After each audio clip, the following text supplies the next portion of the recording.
Aleluia.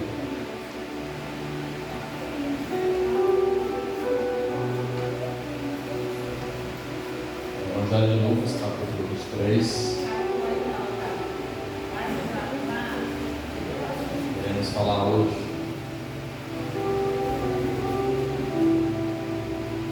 sobre esse fato que marcou a história.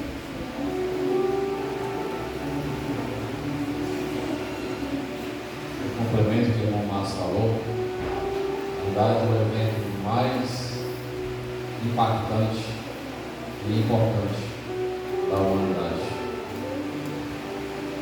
Tanto que o próprio calendário foi mudado para antes de Cristo e depois de Cristo. Nós sabemos que Cristo veio para salvar e dar vida eterna. No início do seu ministério, ele pregou, operou milagres, levantou mortos, libertou as pessoas da opressão do pecado, da enfermidade, enfim, foram muitos milagres. Mas algumas pessoas, até hoje ainda é assim, buscam a Deus apenas para a sua conveniência. E com base nisso, criam suas próprias perspectivas e as suas esperanças. E a partir do momento que o servir a Deus quebra essas perspectivas e essas suas esperanças parecem que vão ficando mais longe ao ponto de vista da pessoa, ela às vezes se sente traída, se sente esquecida por Deus. Judas, quando traiu a Cristo, ele tinha como se fosse uma percepção, porque ele esperava um guerreiro que iria libertar o povo da opressão do Império Romano. Mas o discurso, a pregação de Cristo não era conivente ao que ele esperava e a perspectiva que ele tinha. Pedro, que dizia que vou contigo até a morte, na primeira oportunidade negou a Jesus. Um homem que se dizia, ele se comportava como valente, bem danado, né? Como diz o popular explicado, mas foi frouxo na primeira oportunidade, porque aquilo ia muito contra a sua perspectiva. Ele não estava ainda preparado. Então aqui no capítulo 23 de Lucas, nós estamos perante o julgamento de Cristo diante de Pilatos. E o povo ele não poderia dar sentença de morte para Jesus. Eles não tinham poder para isso. Somente quem era nomeado pelo Império Romano que poderia dar esse decreto. Até porque a pessoa teria que julgar e verificar se aquela pessoa não tinha ligação próxima com o Império Romano, para ter um cuidado. Foi assim que aconteceu com Paulo, em alguns momentos das suas prisões. Quando descobriram que ele era romano, Paulo fez questão de eles mesmo virem na prisão, libertar ele e Silas, porque ele era romano. Então levaram até Pilatos. Quem levou? Essa multidão, principalmente os líderes religiosos. E qual foi a acusação que eles levaram diante de Pilatos? Versículo 2: pervertendo a nossa nação, segundo, proibindo dar o tributo a César, e terceiro, ele mesmo se diz Cristo, o Rei. Os líderes religiosos criaram uma estratégia. Para termos a aprovação de Pilatos, nós temos que levar uma acusação para que venha ele perceber que aquilo vai atacar o Império Romano. Somente a partir disso é que ele vai ser condenado. Se for apenas com aquilo que nós estamos levando e que nós cremos, que é somente algo religioso, ele não vai aceitar de forma nenhuma. Então eles levaram com essas 3 acusações: ele está pervertendo a nossa nação, ele está proibindo a dar o tributo a César, e ele mesmo se diz o Cristo, o Rei. E qual foi a acusação que mais preocupou Pilatos? A terceira, versículo 3: e Pilatos perguntou-lhe dizendo: tu és o Rei dos judeus? Essa acusação era a que mais se aproximava e que trazia algum perigo para o Império Romano. Talvez derrubar o Império Romano e surgir um novo rei. Mas o que foi que Cristo falou? Tu dizes. Ele apenas falou o que está dizendo. Ele não disse nada. E Pilatos se deteve somente nessa acusação, porque era a que preocupava mais a ele. Jesus sempre se recusava, como uma ovelha muda, diante dos seus acusadores. Pilatos percebe que Jesus, depois que ele vê os acusadores falando que ele era galileu, ele querendo se esquivar da condenação dessa causa tão complicada e delicada, ele percebe que Jesus era galileu, era da Galileia. E naquele momento da festa que estava acontecendo em Jerusalém, Herodes, tetrarca, estava na cidade. Então ele teve uma ideia: vou levar para que Herodes venha a ter o juízo dessa causa, que ele venha julgar esta causa em meu lugar, porque afinal é um galileu. E Pilatos fez isso com 2 propósitos: primeiro, de se livrar dessa causa complicada; segundo, porque ele tinha ainda uma rixa política com Herodes. Então ele foi levado diante de Herodes.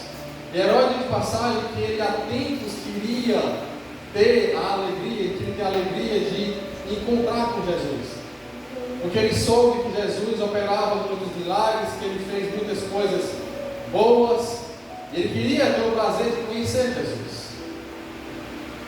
Mas passagens anteriores, em Lucas mesmo, os fariseus, em outro momento, quando Jesus ia estar perto da cidade onde Herodes era o governador da Galileia, eles falaram para Jesus: se você for para lá, Herodes está querendo te matar.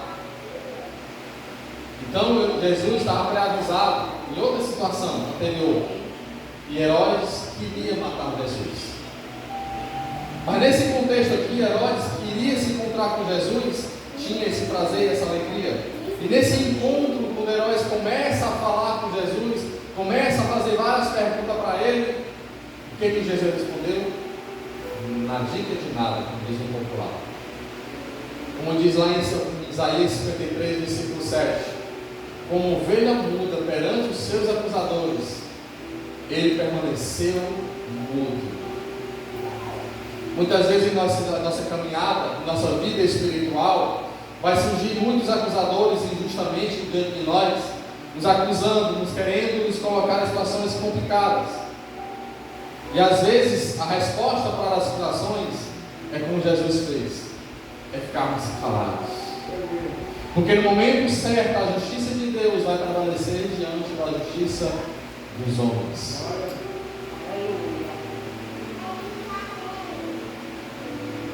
Herodes,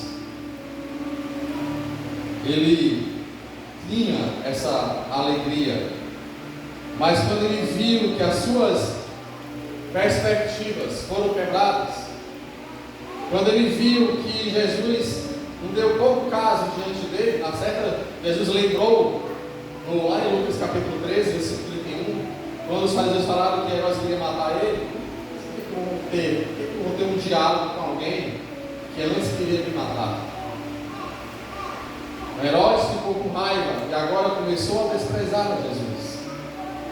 Herodes, versículo 11: os seus soldados desprezou e, escarnecendo dele, vestiu-o de uma roupa resplandecente. Qual era a acusação dos líderes religiosos? A terceira principal: que Cristo se dizia rei dos judeus.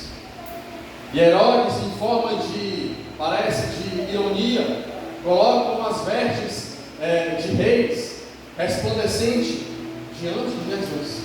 O veste com essa roupa de rei, quase que zombando daqueles que estavam o acusando, e manda de volta para Pilatos. Olha, qual foi a resposta indiretamente de Herodes? Era que ele não tinha acusação nenhuma contra aquele homem, e que ele não tinha lavado as suas mãos perante esta causa.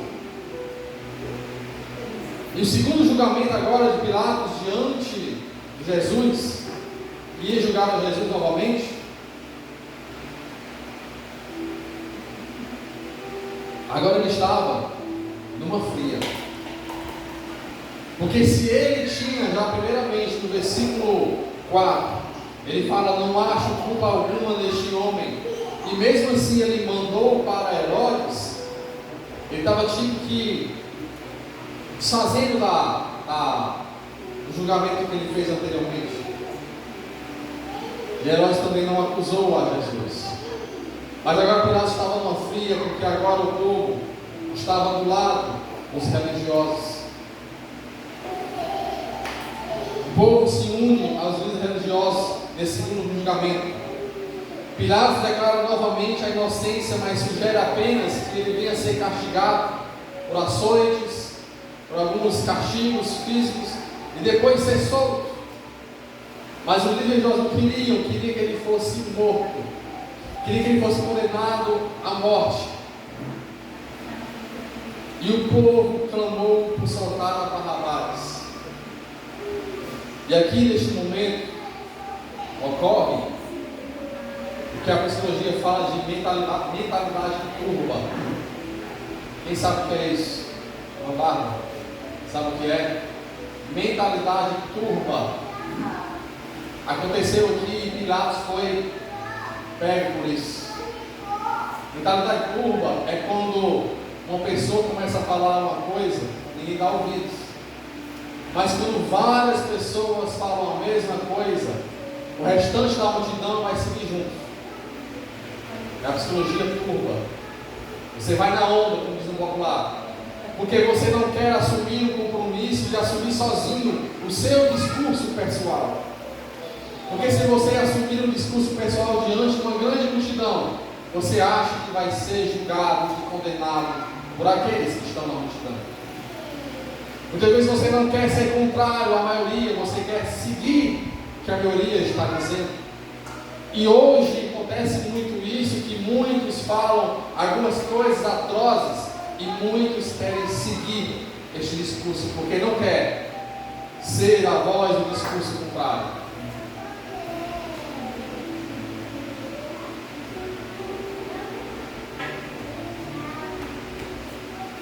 Psicologia turva. Não siga o movimento da multidão. A multidão agora já não escuta mais o que Pilatos está falando. A multidão agora não escuta mais nada que o seu governador está falando. Eles apenas pronunciam: crucificam, crucificam e crucificam. Pilatos agora pega por esse movimento, ele cede à força da turba e solta Barrabás e entrega Jesus à vontade do povo. Aqui uma declaração própria da expiação substitutiva. O que é isso, irmão? Pelo amor de Deus. Expiação substitutiva.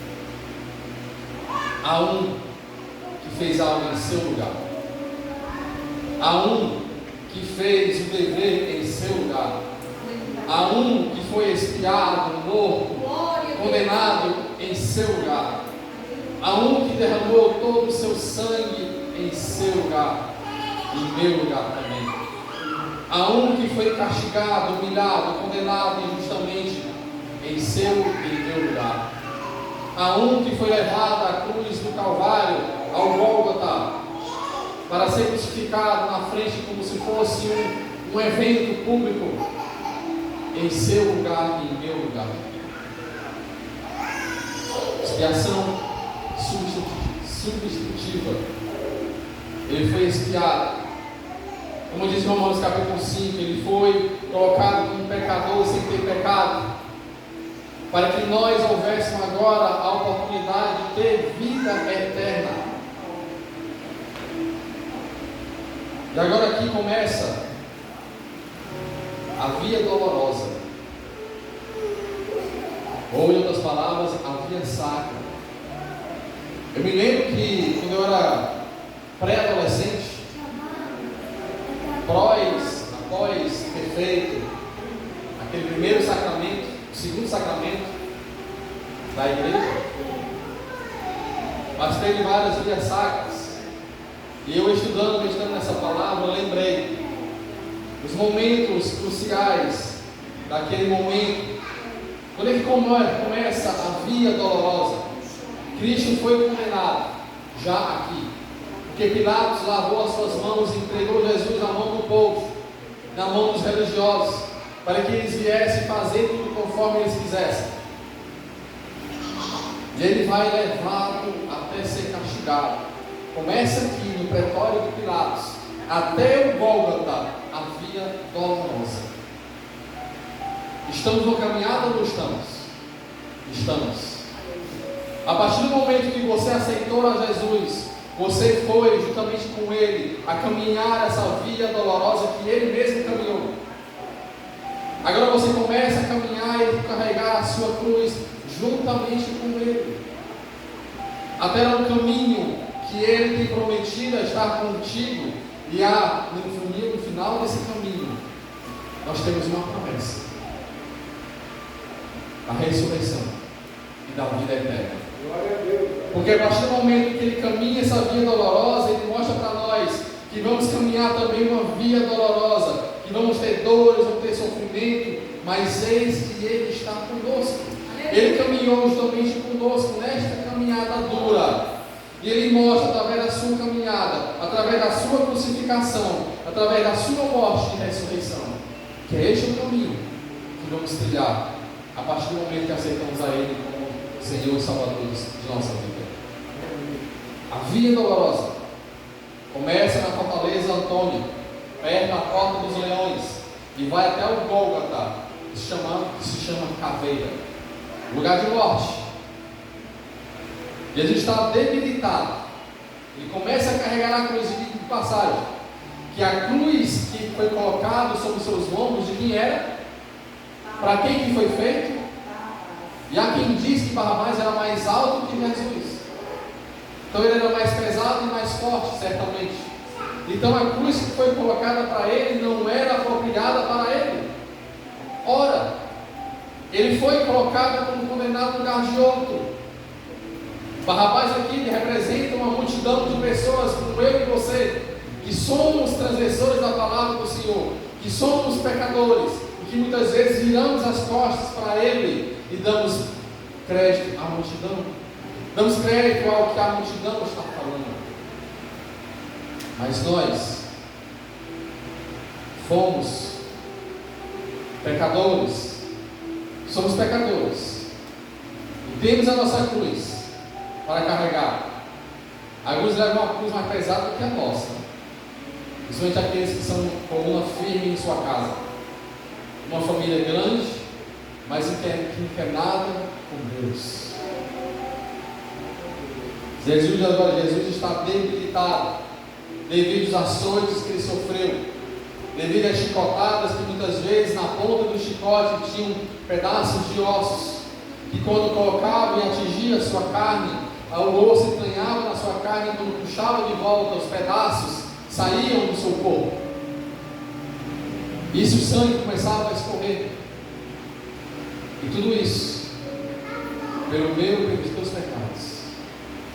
Cada chicotada talvez Jesus lembrava: é necessário esses açoites, é necessário esse sofrimento, para que a irmã tal, naquele dia, esteja escutando o meu Evangelho, para que naquele dia ela venha sentir a minha presença, sentir o meu Evangelho, sentir o que eu fiz por ela, para que ela venha me aceitar como Senhor e Salvador de sua vida, para que ela venha desfrutar das belezas da santidade e veja o Senhor face a face.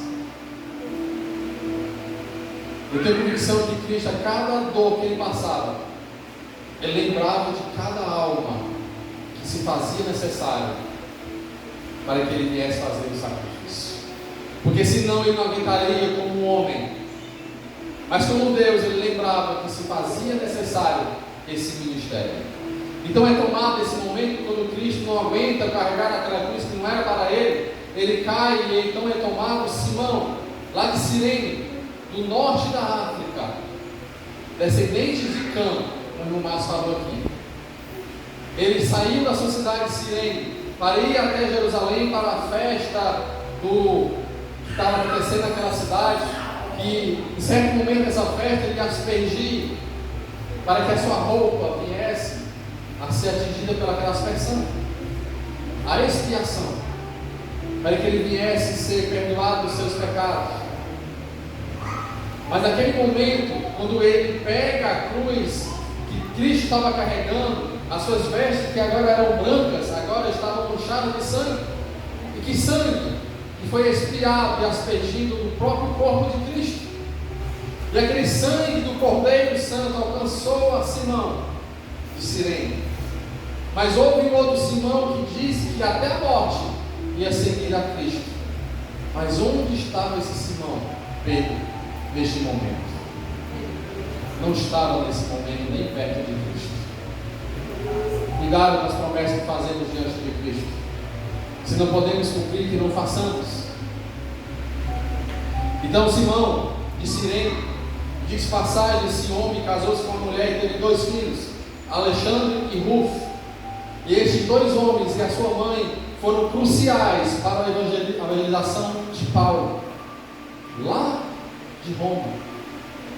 Olha como foi importante este momento que Simão teve encontro com Cristo e se converteu a Cristo Jesus e casou-se, teve seus filhos, e através da sua esposa e dos seus 2 filhos, Paulo foi alcançado também através dessas pessoas. É tanto que Paulo lá em Romanos capítulo 16, versículo 13, ele fala, nós não falamos minhas palavras, não tem escrito, 16:13, saudai a Rufo, eleito do Senhor, e a sua mãe e minha. Ele chega a chamar a mãe de Alexandre e Rufo como sua mãe, como alguém que era muito importante e crucial para a sua vida no Evangelho. Então Simão começa a carregar a cruz, e muitos seguiam essa vida dolorosa, muitos seguiam a Cristo. Os primeiros que estavam ali na linha de frente eram quem? Os seus acusadores, os que o condenaram a ser crucificado, estavam ali.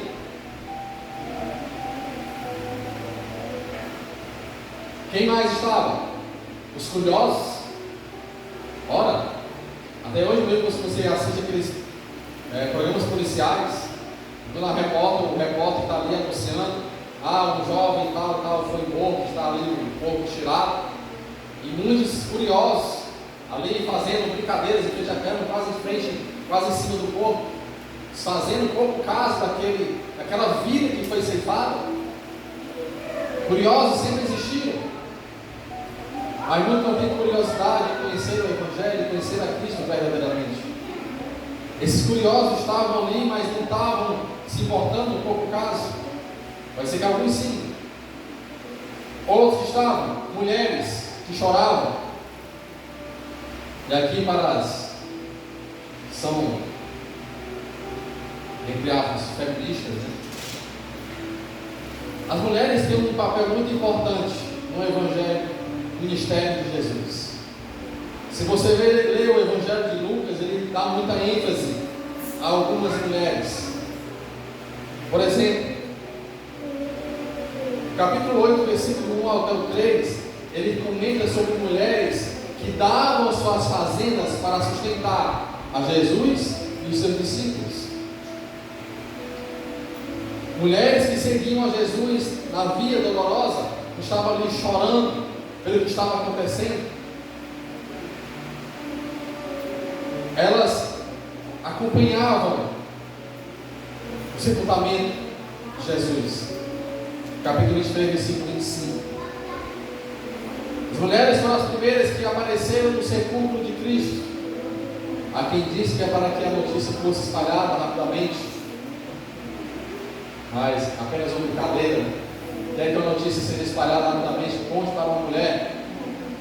Isso é apenas uma brincadeira. Elas testemunharam a ressurreição de Cristo, foram as primeiras. Jesus insiste para elas que elas, no versículo 28, porém Jesus, voltando-se para elas, para aquelas mulheres que estavam chorando: filhas de Jerusalém, não choreis por mim, chorai antes por vós mesmos e por vossos filhos. Cristo, mesmo sob aquele sofrimento, ele estava preocupado com aquelas mulheres. Olha que tremendo. Mesmo sofrendo, mesmo sendo condenado à morte, Cristo estava preocupado com aquelas mulheres. Porque no ano 70 depois de Cristo, muitas daquelas mulheres perderam seus filhos, muitas daquelas mulheres perderam seus pais, porque houve uma condenação que muitos foram executados naquelas redondezas. É tanto que Cristo fala assim: porque se é o madeiro verde, ele fala madeiro verde, está se referindo a ele, fazem isso que se fará ao Senhor. Quando Jerusalém não tiver mais a Cristo, não tiver mais ninguém que pudesse pregar o Evangelho, Cristo estava preocupado com aquelas mulheres. Por isso que ele pediu: chorai somente por vocês mesmos e chorai pelos vossos filhos. Ou seja, cuide da sua vida. Não se preocupe comigo, porque eu sei o meu futuro, eu sei o que está por vir, eu sei o que a minha guarda, eu sei que serei morto, eu sei que serei, que eu vou ressuscitar dos mortos. Se preocupe somente com a sua vida. A tragédia maior de qualquer pessoa não é a morte de Jesus. A tragédia maior que aconteceu naquele momento, naquele contexto, não foi a morte de Cristo, mas foi a recusa daquele povo do perdão de Cristo. Em um certo estado americano, um homem condenado à morte, ele, muito decepcionado com tudo,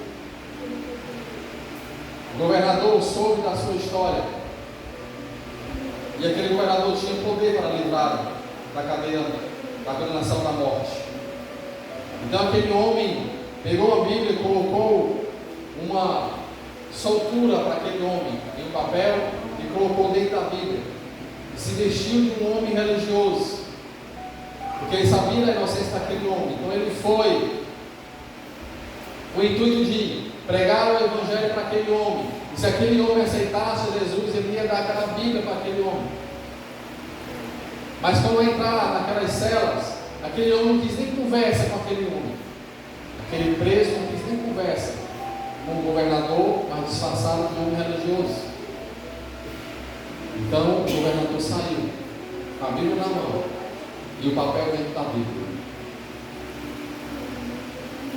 E o carcereiro falou para aquele preso: tu perdeu uma grande oportunidade, porque aquele homem era o governador e ele tem poder para te soltar dessas cadeias. Nas suas últimas palavras de morrer, ele falou justamente essa mesma frase: que o maior erro dele não foi os crimes que ele cometeu, foi por ter negado o perdão. Muitos de nós, às vezes, nos comportamos negando o perdão de Cristo, negando o que Ele pode fazer por nós, de dar a vida eterna para nós. Apenas pensamos e lembramos e achamos que somos capazes de fazer algo por nós mesmos. E do versículo 33 ao 48, agora eu vim falar sobre a crucificação.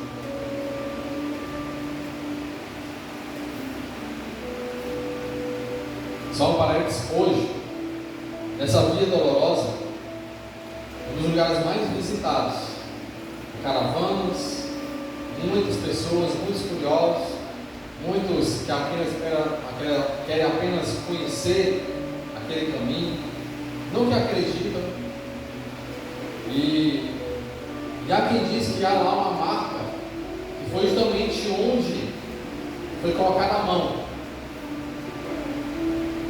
de que quando Cristo caiu e ele se apoiou, e muitos ali crendo que ali colocar a mão naquele lugar vai conseguir algumas coisas, conseguir alcançar alguns milagres. Mas nós sabemos que somente através de Cristo, através da sua palavra, através do que Ele pode fazer em nós, através do seu ministério, através da sua palavra, é que podemos alcançar a vida eterna. Um acontecimento público que foi a crucificação. A crucificação acontecia naquele lugar e era como se fosse um evento. Muitos iam ali para assistir a condenação daqueles homens, como se fosse um espetáculo. 2 malfeitores, um em cada lado, um da esquerda e um da direita. 2 malfeitores, homens que foram condenados justamente. Mas Jesus veio para quê? Lucas 19, versículo 10 diz o seguinte: porque o Filho do Homem veio buscar e salvar o que se havia perdido. O que se perdeu? O que foi perdido em sua vida? O que você acha que escapou entre as suas mãos, que você acha que você perdeu na sua vida espiritual? Cristo promete que eu vim, o Filho do Homem veio para buscar e salvar o que se havia perdido. Se você perdeu a esperança, Cristo tem poder para trazer de volta a sua esperança. Se você acredita que não tem mais como ser salvo aquele seu ente querido, eis que o Senhor veio para buscar e salvar o que se havia perdido. Ele tem poder para resgatar aquele que não tem mais a esperança. Se você perdeu a sua fé perante aquelas causas que estão difíceis, Cristo tem poder para resgatar aquilo que foi perdido. 2 homens malfeitores, um de cada lado de Cristo, e Cristo está ali no meio deles.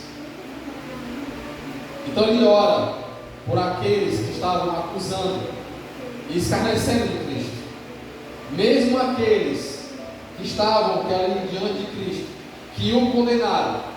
Cristo, pendurado naquele madeiro, orou por aqueles e falou: Pai, perdoa-os, porque não sabem o que fazem.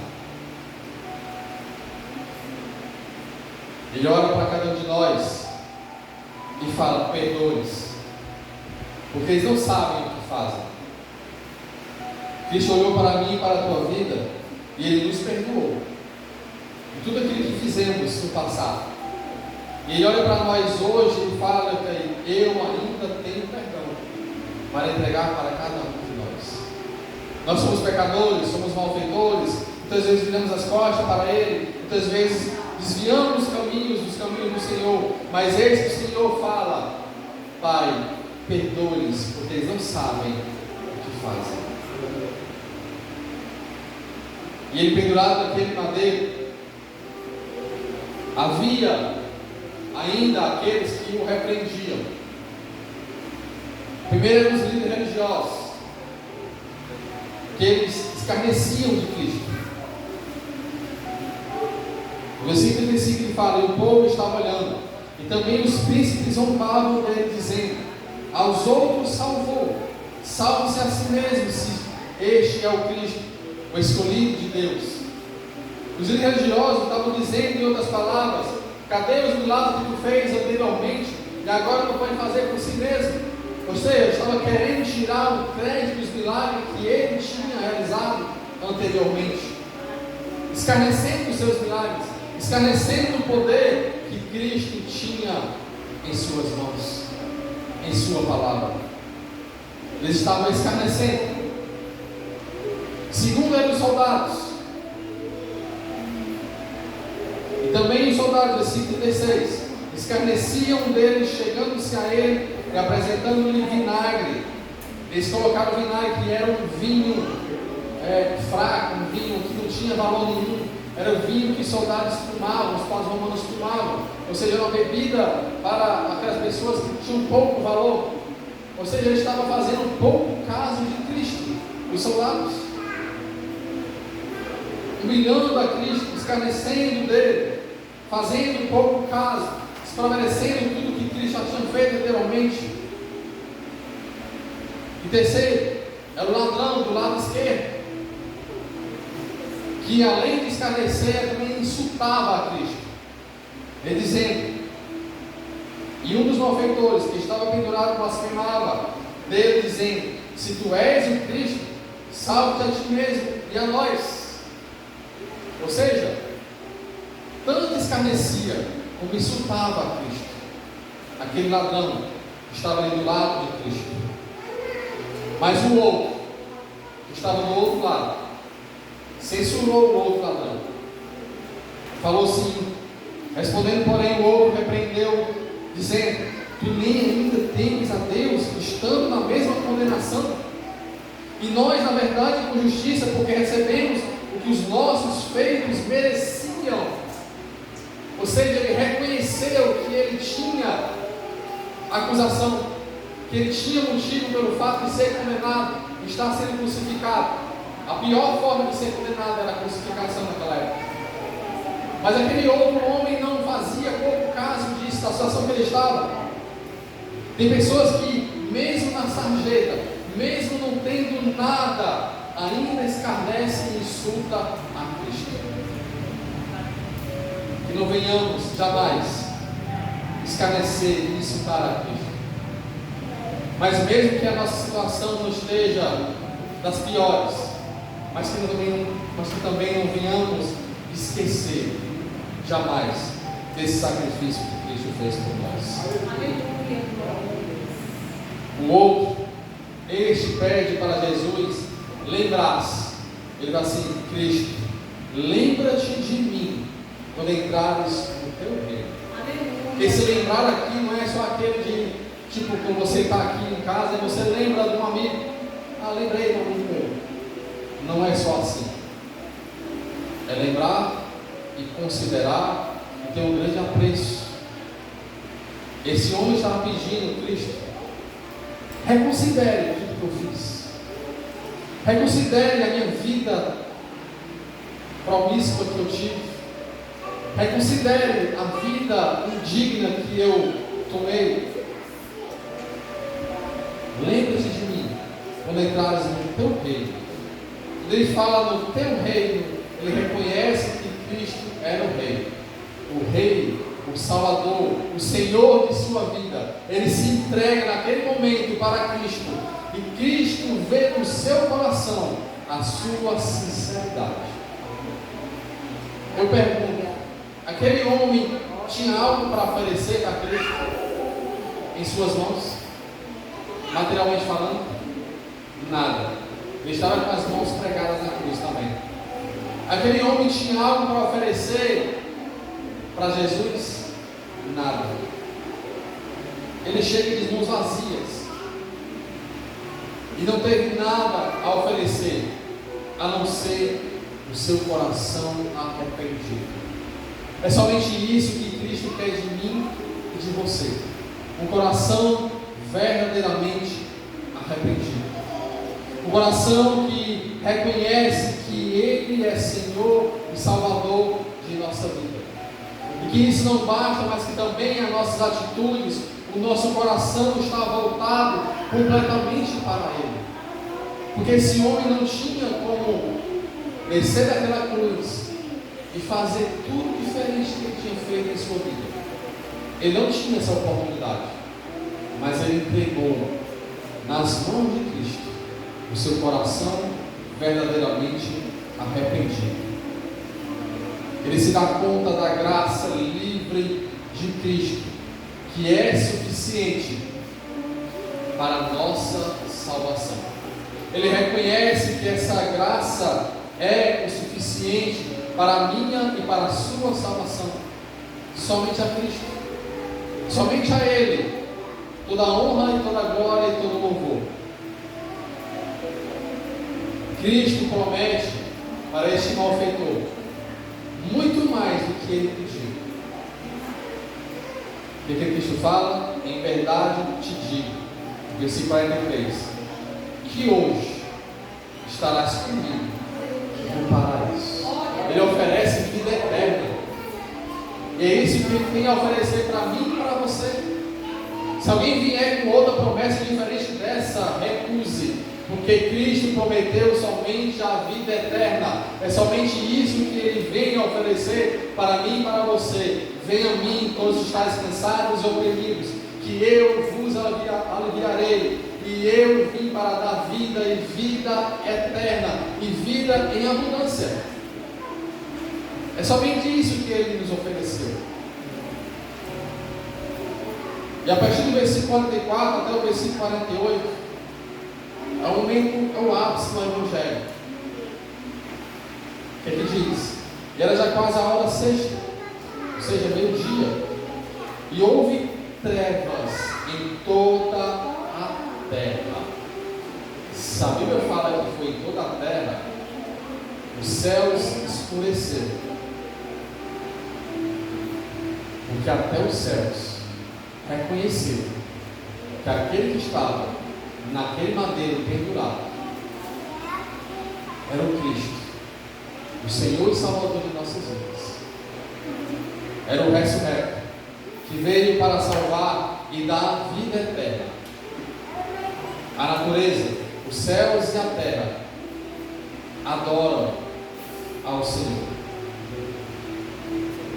E era já quase a hora sexta, e houve trevas em toda a terra, até a hora nona.